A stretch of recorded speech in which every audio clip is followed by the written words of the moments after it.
Hello, good morning. आज हम पढ़ेंगे प्रमुख जलप्रपात। मध्य प्रदेश में जो प्रमुख जलप्रपात हैं उनके बारे में हम पढ़ेंगे।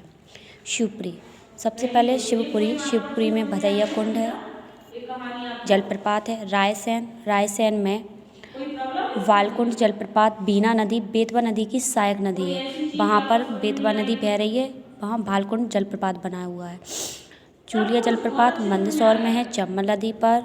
इंदौर जलप्रपात पाताल पानी जलप्रपात चंबल नदी पर है, इंदौर में। खरगोन में है छत्रधारा महेश्वर नर्मदा नदी। दर्दी जलप्रपात बाईवाहे नर्मदा नदी पर और मंधर बड़वाहे नर्मदा नदी पर। तो खरगोन में 3 जलप्रपात है, एक बंधार जलप्रपात, दर्दी जलप्रपात और शस्त्रधारा जलप्रपात।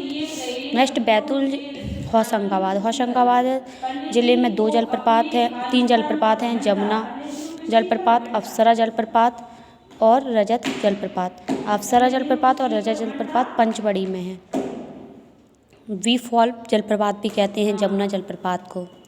नेक्स्ट जबलपुर में है धुआंधार जलप्रपात, नर्मदा नदी पर है। अनूपपुर में कपिलधारा जलप्रपात, दुग्धधारा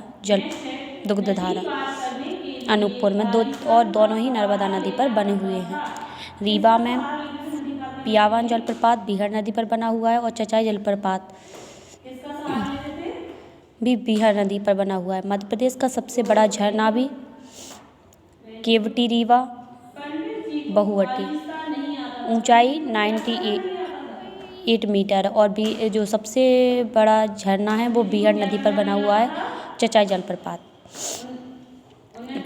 पन्ना पांडव जलप्रपात 30 मीटर और सागर में राहतगढ़ जलप्रपात है।